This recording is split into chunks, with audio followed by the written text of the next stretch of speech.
What's up, guys? I am here with Woozle. We're about to do an interview, and this is a ferret-friendly interview.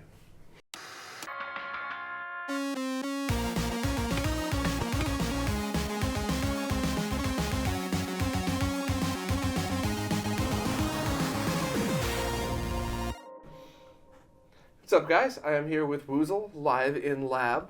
How's it going, man? Good, how are you? Good. So, how would you prefer people referred to you? Because a lot of people like to be known by their screen name. A lot of people don't really care. A lot of people don't want anybody to know the real name ever. So. I mean, you can call me Steven or you can call me Woozle. It doesn't matter. Both Cool. are fine. Yeah, no preference or anything Yeah, like no. that? Or... In the Game Boy menu has both. So. Oh, okay. Yeah, I forgot about that. So, I think I first met you when you started talking about the GBA HDMI project when it was just like a twinkle in your eye at that point. Yeah. I think I messaged you on Shmups or something. Mm-hmm. I've stayed in contact ever since. I've been a massive fan of this. I was lucky enough to have a prototype for quite a while. I even did a live stream with it and everything. So for anybody that doesn't know, I'll give the short version, and then I'd like you to describe. But this is a digital-to-digital HDMI out from a Game Boy Advance with no added lag, and it looks freaking amazing.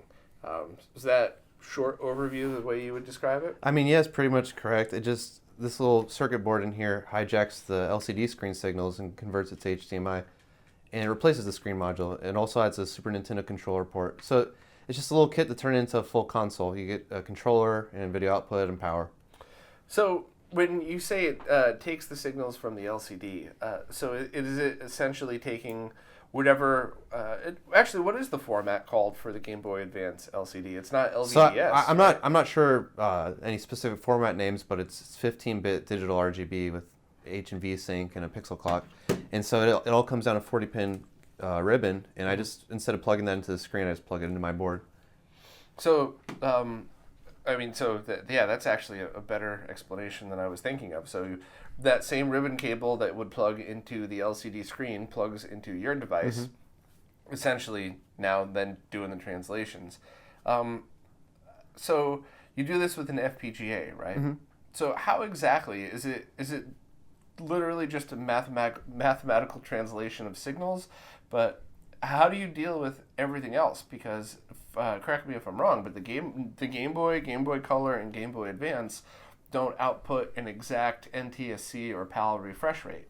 Yeah, so I just take the incoming video frame and put it in a buffer, and then that gives me the freedom to retime it for the HDMI output.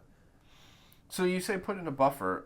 When a lot of laymen's or people like me that know just enough to be dangerous, when we hear the word buffer, we think frame buffer, which usually, not always, adds about a frame of lag. How are you able to accomplish that without actually adding any lag? So half a frame is buffered, but the readout begins after about 20 Game Boy lines. Mm-hmm. So that's how the latency is so low. It's just that it basically starts storing in the memory the frame, and pretty soon after it starts reading it. So when you were saying 20 lines of the Game Boy Advance frame, how many lines are there total? And is there a way you could explain it in layman's terms so people could kind of visualize what that might be like? So I guess, I buffer a certain amount of lines, but what matters in the end is there's 160 lines per frame for the Game Boy. Mm-hmm. And after the Game Boy is done drawing the 20th line, the HDMI output starts doing its work. So shortly after, you get an image on the TV. Okay. So it's a very small portion of the frame that you have to wait. Only 20 lines out of 160. All right, so that's making a lot more sense to me now. So doesn't the LCD screen itself have that same about type of refresh? I wouldn't know. I'm not sure. About latency? Would it have the same latency? I wouldn't. Yeah, I guess I would say latency is... I try not to use that word unless I'm being very specific because I don't want people to, Yeah. But to think we're talking about lag, like added lag. But yeah, so I don't know much about how the actual Game Boy LCD works. I really don't have much specialized knowledge on the Game Boy Advance in general. I just took the digital RGB and put it on HDMI. That's pretty interesting. I'm going to when I get a chance to, I'm going to use a high-speed camera and an LED test to try to see, or even I could use this into a CRT running at 720p and do a slow motion video to see what the latency difference is. But the funny thing is, if you use something like I did this with the Sega Nomad, the Nomad's LCD screen had just under about 1 frame of latency. So when you're doing the slow motion tests, the CRT is reacting before the handheld. So oh man, I probably should have done this before the interview, but that'd be hilarious if your kit was actually faster than the built-in screen. It's plausible, but so when you rewrite that, one of the biggest problems I've had in my quest to play all these games on a CRT, any kind of big screen, is that you get the stutter effect. Mm-hmm. So I'm not really sure. I don't know the correct technical way to say it, but imagine if you have your character going across the screen like that. What is that? Is that I called it stutter, but is that yeah, stutter for the Game Boy player you're talking about? Super Game Boy does it as well. Oh, okay. I mean, I guess in general, like TVs expect 60 hertz, and if you feed anything that's a little bit off, they have to do some kind of little step that requires blending or dropping or doing something with the frames, and then that's where you see a little bit of stutter. So as the difference starts to build up, it eventually hits a point where it has to drop frames to catch up with itself. Therefore, you get the stutter, which is funny because if you get the Super Game Boy 2, the Japanese only one, it still does it, but it's way less noticeable. But you still have to deal with the extra wide aspect ratio. I think the user Korimoto made an even better, or is in progress making a mod for the Super Game Boy 1 that replaces the clock and makes it really accurate. I think. There's a few people that's worked on that for a while. There were, I know Korimoto is awesome, so I'm sure his board's going to be great. There were a few people that did the equivalent of duct tape a new oscillator to it. Not literally, but they might as well have. But I have one of those modded, and I have one with a pot too. So that if you want to just mess with the speed, which a lot of people I think do for chip tunes and stuff like that. So, that's how that's handled. That's how the refresh rate's handled. But how about the video itself? How is that handled? Because its output's 720p HDMI. So how do you multiply that into 720p? So it's a 1280 by 720 frame, 720p. And the Game Boy's resolution is 240 by 160, and that's scaled by 4x in both directions. So it's a little bit letterboxed. Mm-hmm. And there's also a 4.5x scaling mode that lets it fill the 720p frame. So my initial reaction when I first heard that you were working on that was, because I am ignorantly used to what like the Wii U and their Game Boy Advance emulation would do, and I thought it was terrible. Yeah, so you told me you didn't like it, and I wondered why, because I remembered it when I last played it, it was pretty decent, but I played it again the Wii U, playing the Game Boy Advance games. And their full screen scaling, they actually have uneven pixel sizes. They don't even do interpolation. They just do. Oh. Yeah, so that's why it looks so terrible. That's what it is. So it's so funny, because even before I knew how to explain what it was that I was seeing, these things still bothered me. So even before RetroRGB was even a thing, I would see these differences and I would see these things and just be like, why does that look wrong? Well, I don't think I ever noticed the stutter on the Game Boy player growing up. And it wasn't until I read about it on the internet. Game Boy player or the Super Game Boy? Sorry, the Game Boy player for the GameCube. Okay, yeah. So I never noticed the stutter on that growing up. I guess I wasn't paying much attention. And then I got more into this hobby and saw people mention that, and it kind of ruined it for me. And along with it being pretty blurry. So. Yeah, a lot of people are always very mad at me for that. They say, like, they would have never noticed it until I pointed it out, and now that's all they could see. I do remember as a kid the stutter on Super Game Boy. I remember getting Metroid 2 Return of Samus and just loving that game, playing it on the Game Boy, and then I was on a trip or something and I got the Super Game Boy and plugged it in the Super Nintendo and was blown away. Like it completely, I mean, we're talking, I was a little kid and that right there planted the seed for how much, in my opinion, how much cooler it was to play these games on a big screen. Mm-hmm. But I do remember running and seeing it jump, and I just assumed back when all TVs were crap, I assumed that was the issue. And I did remember the aspect ratio being off. Little kid me didn't know what aspect ratio was, but I knew that Mario looked fatter than he did on the Game Boy. I hate to admit it, but up until probably 5 years ago, I used to stretch my Nintendo 64 games widescreen. I was like, yeah, fill up the screen, make it bigger. I'm out. Interview over. No. Yeah, I mean, it's, it's one of those things where if the game was originally stretched, I would be fine. But I'd spend hours playing my Game Boy, staring at it look a certain way. And now I put it up on the TV and it looks different. Mm-hmm. So if I had always played it on Super Game Boy and then got a Game Boy, I would be mad about the Game Boy aspect ratio. Yeah, it's what you're used to. So yeah, it's what you're used to, and I guess it comes down to what your preference is, and I always root to what it should be. But I guess what things should be is, not it's subjective. But so I'm sorry I got us off topic there. But so your version of the 4.5 scaling does not use uneven pixels. So I do bilinear upscaling, so you don't get any of those uneven pixel sizes that cause like shimmering when you move. Mm-hmm. So the trade-off is the image is a little bit blurry because you have to blend some of those uneven pixels, but I think it's better. It lets you fill up the screen, and when you're sitting far away like on the couch, it's not really that noticeable.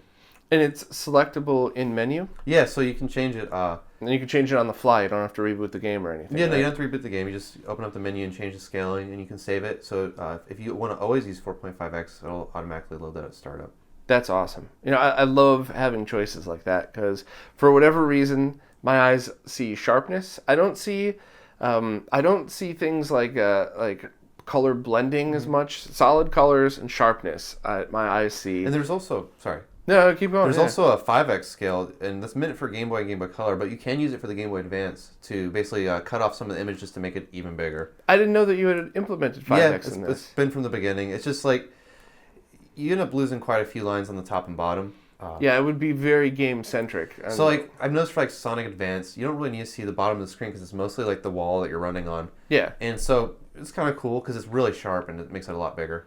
That's funny. I can't wait to hear people's different opinions on it because when you offer everything at once, it's almost cooler if it's polarized. Some people love one way and some people love the other. Yeah, I really like playing with the grid lines on.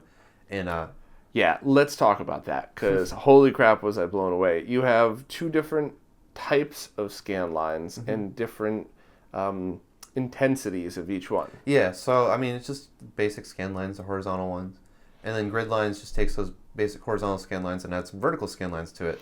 It's a kind of like a cheap imitation of the LCD. Yeah.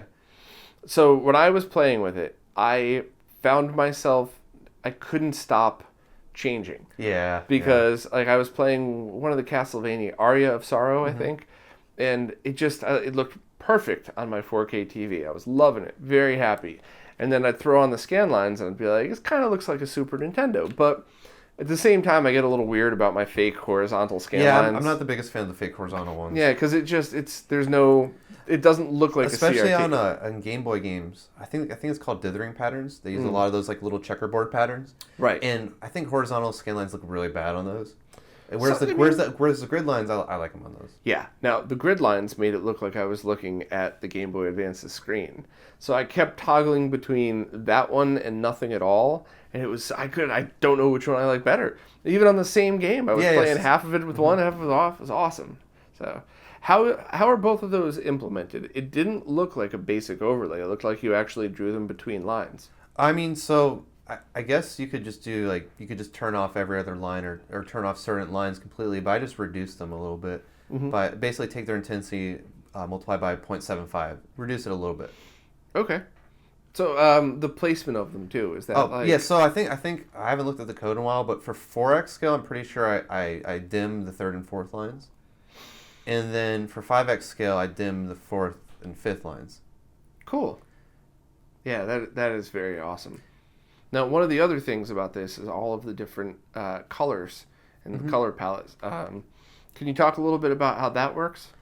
So the default RGB coming out of the Game Boy is, it doesn't look quite like the original LCDs. So one user in particular has put a lot of work into this Polka fan to make a little transform operation that can make the output look a little bit closer to the original LCDs on your big screen. And so... So is that because of the way the LCDs produce the color looks different than the way a TV would produce the color? Yeah, I'm pretty sure that's how it comes down to. Okay. But I'm not really sure about all the technical details. So the different shaders that you have are how it translates that to try to make it look more like your eyes would see on the Game Boy Advance versus a TV, right? Yeah, so that's what he did. He's basically, it's kind of like Firebrand X's NES palettes. Yeah. He compared them visually and said, okay, that looks like what the composite output should look like. The user PokeFan tweaked his transform operation until, I guess on an emulator, it looked like what the Game Boy sitting in front of him looked like. Okay. Now you also have palettes, which is different from shaders. Yeah, so now those are specific to Game Boy, original Game Boy, right? yeah, so it's only for the Game Boy, the original Game Boy, and there's 35 different 4-color palette options, and most of them are from the Super Game Boy. So it's just palette swaps. So, do you offer any of the features like the Super Game Boy borders or the Super Game Boy? No, there's no palettes? borders. There's just not enough memory to store them. Okay. But it's the same color palettes pulled from the Super Game Boy, just selectable. And I would assume that palettes don't work on Game Boy Advance, and correct? Because there's... So, I mean, they could, but I disabled them because... Doesn't make any sense. Yeah. But shaders, do those also... So shaders works on Game Boy Advance, Game Boy Color, Game Boy, all of them. And you can combine the palette option and the shader... for the original Game Boy. Yeah, and so that gives you a lot more possibilities. And there's a menu called the Color Wizard, which lets you tweak all the math, the 9 math coefficients of the shader operation. Oh. And so it basically exposes some control to the user of how the shader works. Instead of just having a preset, you can really define what the option is. And so, for example, it lets you really expand your Game Boy palettes. So you can select like the one that looks like the pea soup green, and use the Color Wizard, and then make it into an orange palette. That's so really you get the 35 palettes, then the Color Wizard options, and it gives you a lot more. That's killer. Can you save that, or is that? Yeah. So anything you put in the menu, it gets saved to Flash, and you get one full profile for Game Boy / Game Boy Color games, and you get a full profile for Game Boy Advance. Oh. So that is really cool. Because for Game Boy and Game Boy Color, you want to use 5x scale, and maybe a palette or something. And then Game Boy Advance, you may want to use 4.5x scale. That's really cool. That's a great feature to have. It's one of those things where I'm used to having devices that you have to set every time you use them, but I'd so much rather have it this way, where my last setting is saved and I don't have to worry about it anymore. Yeah. As for the color palettes and the shaders, I also found this to be game specific, and I did. Unlike the scan lines, when I was playing through all of the different shaders and the colors, I would find one that looks good for the game that I'm playing and leave it on that. I'd play a few minutes of each and then decide my favorite and kind of make a note. There's no right or wrong way to do this. It's just however you like. But it did seem to me that whereas scan lines were a fun thing that I sometimes felt added to it, sometimes didn't, the colors felt right for each game. Oh yeah, I always leave shader turned on. I never use it in the default mode. The colors are too harsh. Am I forgetting any other menu options in there? I mean, there's gamma adjustments. So you have 3 different levels of gamma, so you have 3 different levels of gamma combined with the color shader options, scan lines, palettes, and then there's the zoom, which is the bilinear upscaling, the 4.5x, 4x, 5x. And there's also a smooth option, which is there's an upscaling filter using emulators called Scale 2x and Scale 4x. Both those are available. I know there's a lot of mixed views on them. Sometimes I like them. Once again, 100% preference. I never use them. I never like the way it looks.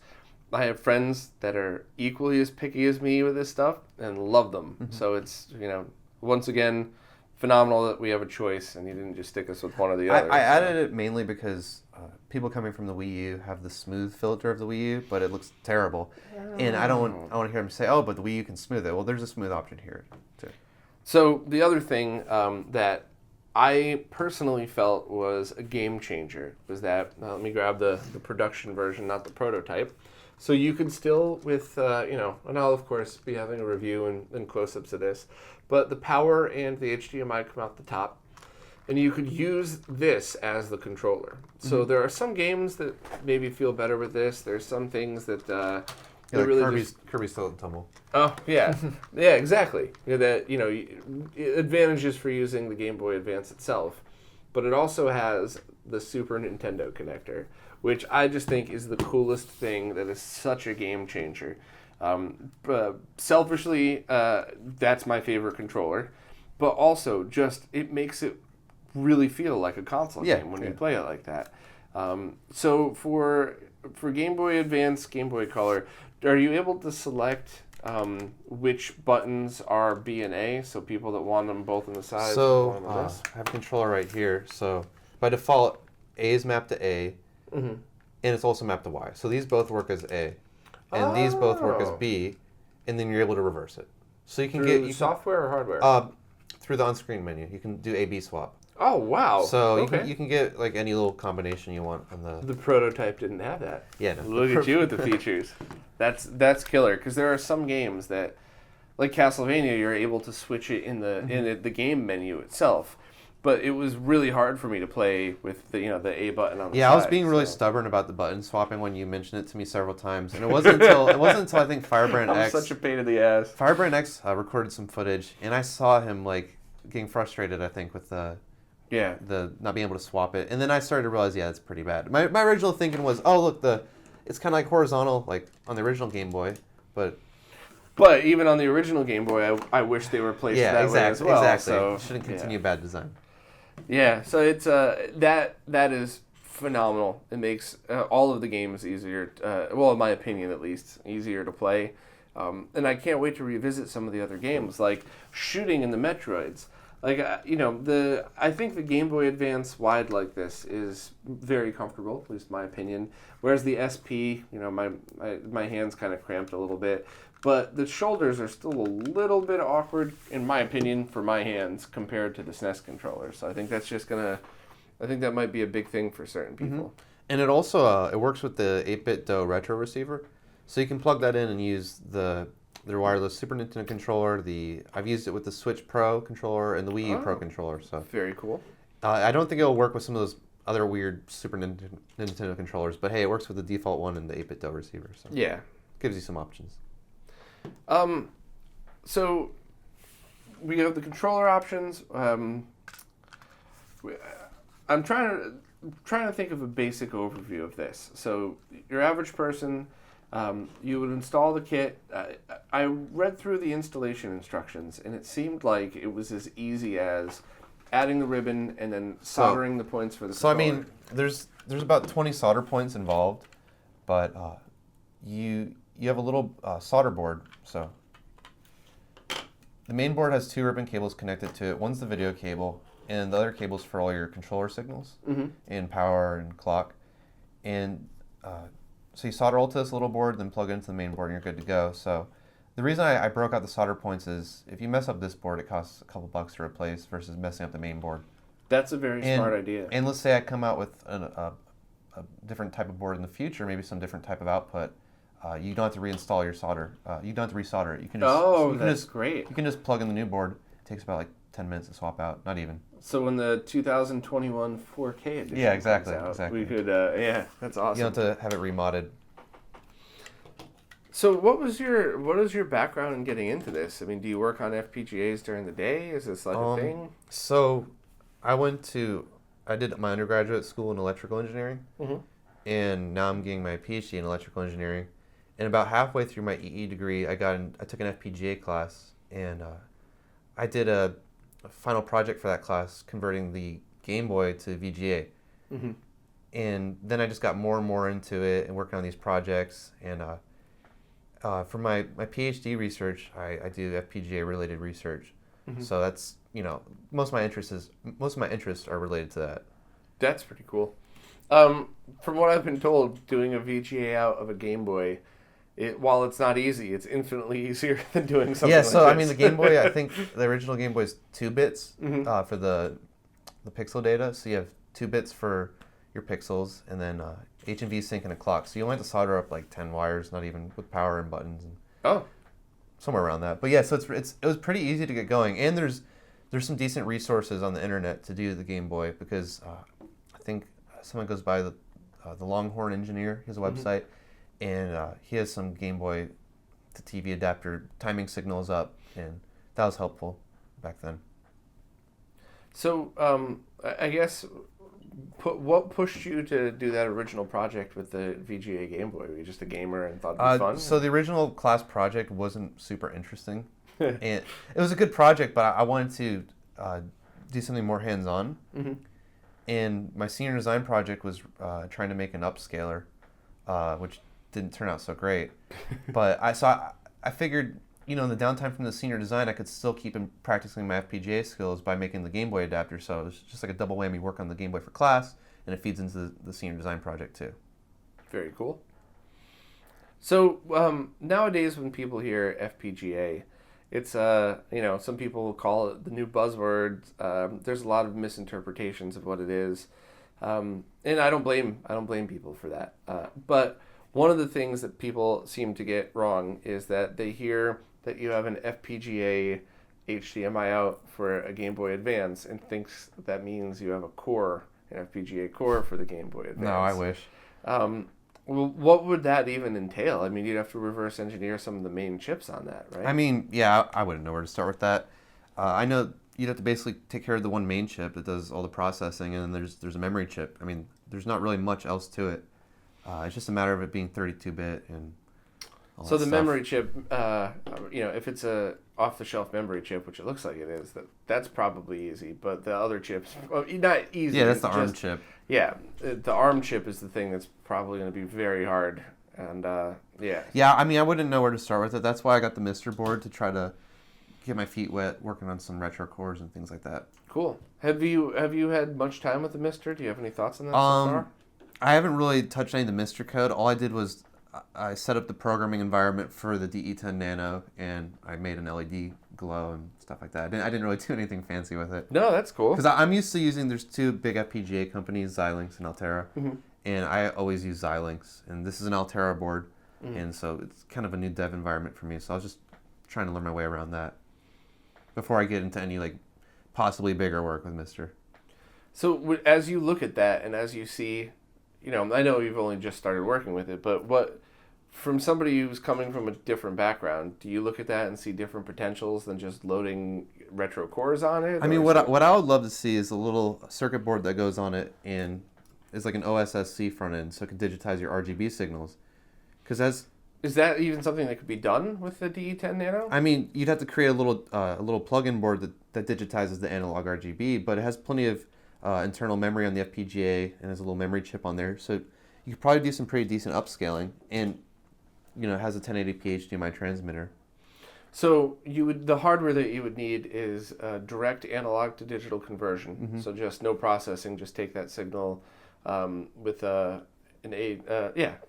an analog to digital chip on it, and then the software Verilog, the Verilog code would just need to be programmed in order to just do video scaling. Yeah, so you'd have a chip an analog to digital converter chip, mm-hmm. and then write some Verilog code to buffer it and upscale it to 1080p or whatever you want.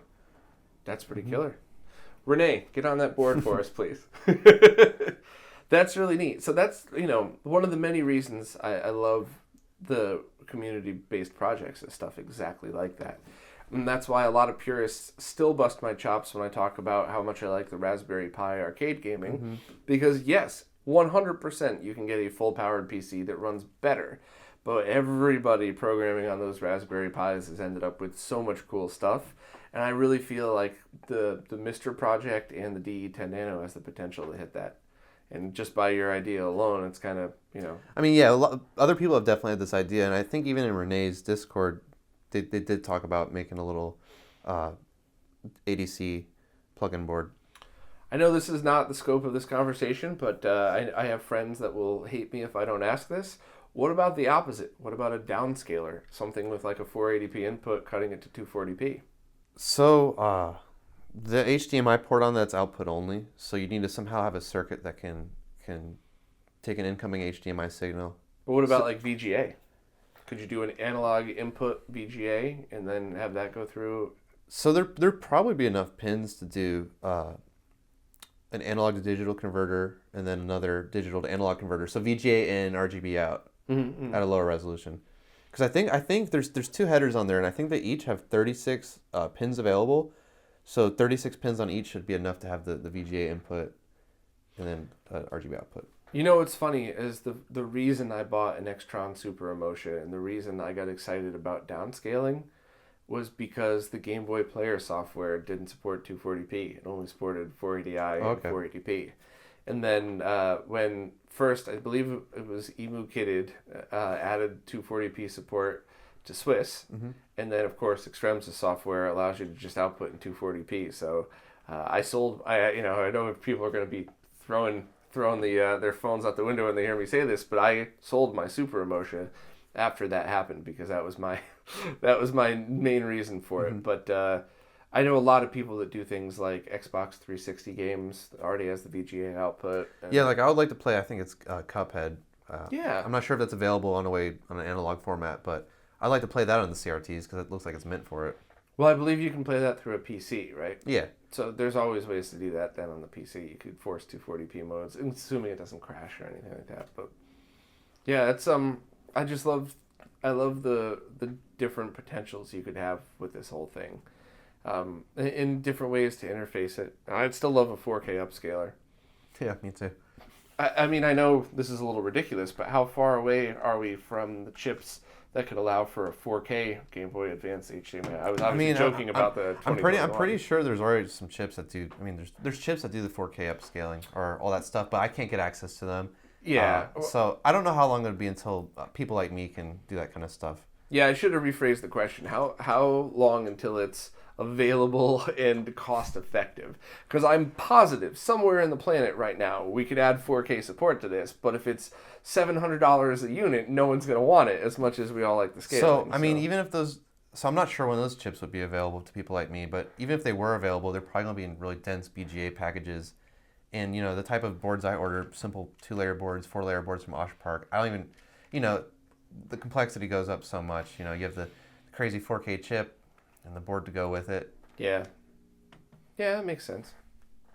So I see in your lab you got a Rigel scope and hot air desoldering station. Mm-hmm. So did you assemble these boards yourself? Yeah, so, I assembled these boards myself. I use a solder stencil and then put them in the oven. And if I need to do any rework, I just do it with my soldering iron. That's pretty killer. Do you have any tips or tricks? Any hidden gem hardware? No, for things, I've learned, you know, a lot of my soldering tricks from Game Tech's videos and Voltar's videos. I don't consider myself, you know, the best solderer or anything like that, but I get by. So I don't have any good tricks to really offer. I'll just use plenty of flux and, you know, work with a good lighting environment. And a good quality iron. I see you have the higher quality. Yeah, iron, right? Yeah, definitely having a good iron, good equipment. You know, you don't have to get like ridiculously expensive equipment, but just something above like the basic Radio Shack iron. Yeah. Or the wood etching, wood burning wands that people think are soldering irons. Why do all my pads lift off my PCB? I don't know. That's funny. You know, when I first started the website, I reached into my drawer of stuff. I grabbed a multimeter that's 20 years old that I'm still using because I just needed to tone stuff out. And I grabbed whatever the first soldering iron I found was that I must have been high school. Definitely pre-adulthood. And a few of the original pictures on the site showed me using that, which was a wood etching thing. Oh, no. Yeah. Well, if you think that's bad, when I first started going to college for engineering, my brother heard about that. He's like, "Oh, you know, here's a soldering iron. You can use this for your projects." And I didn't know, but it was a soldering iron for like big cables. And I was about to take it. I was about to take it to my little board, and then my girlfriend's dad was like, "No, use this." And then he taught me how to solder with. You know, he used to work at Motorola, and cool. he had one of their old soldering irons, and it was nice. It was much nicer than the giant cable soldering thing. That's hysterical. Yeah, Voltar's still teaching me how to solder, so I'm getting there. I'm all right, but I don't. My work all is not embarrassing. Whereas that is the credit I will give myself, is you could look at my work and not be like, what the hell? Well, I mean, my old work. I mean, you know, everyone improves. Yeah, and like. Well, your old work wasn't bad. And if you go on my Twitter, I posted my original SNES RGB install, and it was awful. And then I replaced it with Voltar's newer kit. And it's a little bit better, my soldering. Yeah, that's actually a great mod for anybody who's looking to start modding, because as long as you have flux, a decent iron, and solder, and decent solder, I think anybody could do that without screwing it up too bad. So it's rough though. It's any new skill, especially any completely new dexterity of a skill. You know, think about how much has to. You know, holding your hands, bracing something, aiming at the right angle. Yeah, and I think the first like really challenging time I had with the mod was the NES RGB, removing the chips, and I was using a hand pump. Oh, and take all day? Yeah, it was awful. And then doing the GameCube, removing the digital port to do a Pluto HDMI install, I used the low melting point solder to remove that, and I really regret just destroying that connector. With the chip quick stuff? Yeah, the chip quick. You know, I bought, it's kind of expensive. It was like $20 for a chip pack. quick. I bought one of those, and one of my friends, I'm assuming it's Voltar, but somebody was just like verbally abused me about that, and it's still sealed in the package. Because like once you get it on the board. Yeah, and they're like, why would you spend $20 on something that you're probably going to have enough to do 3 large projects when you could buy a decent desoldering gun for something that'll last you years and you could do a lot more. That's why I have my desoldering gun. You go one of the good Heiko ones. Yeah. Nice. So, is there a more official release date of this? I know Jason from Game Tech is taking pre-orders in a specific way, which I'll lay all that out so people understand where to go. There's like a lottery thing, so just to prevent people from getting screwed over if they... Yeah, I mean, because if we just set one time point, 5 p.m. Eastern time, then it only helps those who are off work and available. Right. And, you know, I've been trying to get, I think it's, I want to say GDMU. Yeah. And I can never get it. So this gives everyone a chance to put their name in. Mm-hmm. And we'll pick 100 for the first batch, but then we still have that list of names. And then once we do that first batch, we'll just keep going down. Yes, well, unlike the GDMU, I know for a fact that you're planning on making more than 3 or 4 at a time, so people will actually be able to get this. Yeah, we'll have like about 10. But, I mean, do you have a basic time frame? My guess would be at least 3 months before it's something that people could just order. Because people seem to forget how long it takes from the moment you place the order to when you receive things. So we're going to leave the pre-orders open for a couple weeks. Okay. And then shortly after, get the orders in and see how that goes. And these are going to come in the form of kits. Do you know if there's going to be pre-assembled units available? So on my webpage for it, which is linked from Jason's page on GameTech, you can see what comes with the kit. It's basically the circuit board, the 3D printed parts, some screws, the ribbon cables, and the little solder breakout board. Mm-hmm. I think we're planning to have pre-assembled kits, like you could just buy this too. So, you know, that would be awesome. We're going to order, you know, maybe 100 units, and then order some extras to do pre-assembled kits. Okay. For anybody doing this, please do everybody in the retro gaming community a favor. There are plenty of Game Boy Advances out there with dead screens. You could usually tell by turning it on, hearing audio. Always check with the headphone port. Don't just rely on the speaker. But there's plenty with dead screens. And there's plenty of game stores and repair shops that would love to get rid of those without having to do any work. Oh yeah, I've gotten a couple of mine for like $5 each because they just, I mean, they look nasty, but you can always clean them up and put a new shell on it. Yeah, so please don't be taking perfectly mint condition Game Boy Advances and hacking them to pieces. The other good thing is this looks like, do you have to cut anything to install this? So you didn't have to on any of the revisions, but this is the most recent one. You don't have to cut anything. The only, I guess you could call it destructive, but you can undo it. The only kind of destructive thing you have to do is remove the crystal, the clock crystal. Should you ever choose to, I don't know why anybody would, but you can just put it back in. I mean, yeah, like I have a couple over here that I removed. You can always pop them back on. I use my hot air tool to remove them. You can probably use like snippers to cut them out, but then you can't put them back on. Yeah. So to install it, you have to remove the crystal, solder all the wires, and there's another PCB that goes inside here that the main PCB screws into. So you don't have to cut anything. It's held in by screws in like a back plate. Cool. I love to hear that stuff. And a lot of people come down to me like, why would anybody want to reverse this? This is killer. But you never know. So it's really good that there's an option now if we ever need to. So are there any other projects you're working on now that you want to make public? Or I know most people would rather not be. Most people either tell everything they're working on every social media platform as they're working on it, or they don't want to say until it's ready because they don't want to have some kind of expectation. I mean, the stuff I'm interested in is in handheld to TV conversions. Most of my effort's been going into the Game Boy Advance, but you know, there's Game Gear, there's Lynx, right? Neo Geo Pocket. I'm not really working on any of those right now. I have this older prototype for a little Neo Geo pocket to You've DVI already shown that adapter. on the forums, I believe. Yeah, so. there's a page on my website for it, and there's some videos on my YouTube channel.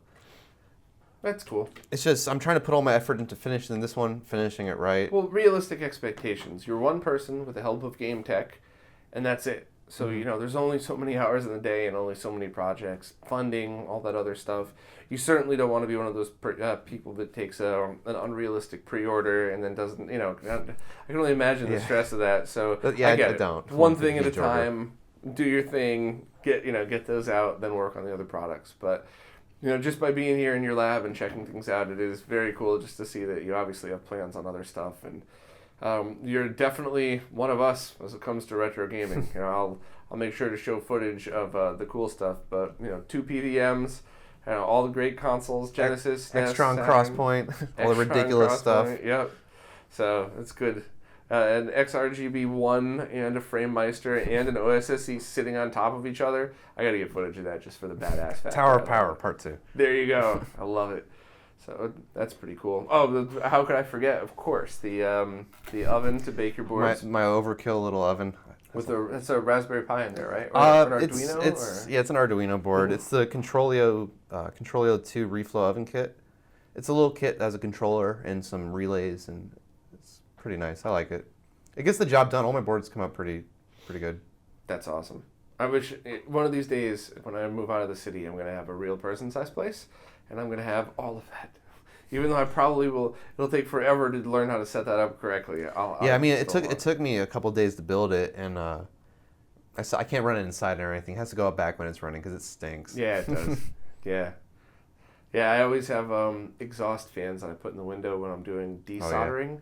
Soldering isn't too bad, but whenever I got the desoldering pump and it's all that, you know, you're sucking up all of the solder that's 30 years old. There's just that awfulness to it. I try to keep the fumes limited in here because I have the ferrets in the closet. Yeah. I don't want to get soldering fumes in their closet. Awesome. Well, thank you very much for inviting me into your lab, showing me the behind-the-scenes look and all this stuff. This is very killer. This is a product that I've been thrilled about since the first time you started talking about it, so I'm excited to see it turn into something that people can buy and experience. I've been lucky enough to have one in my house. I bought a little display stand so that I saw it in one of your last videos. Love it. So I'm really glad that other people are going to experience this, and I thought it was good prototype number 1, and as I've seen it grow, it's gotten really good. So this is good stuff. So thank you very much. Yeah, you're welcome. Well, I will have links for everything, and I will have an upcoming video soon about the GBA HDMI, and I'm really looking forward to see where this project goes because this thing is killer. So thank you very much, man, and I guess we'll see you in the next one.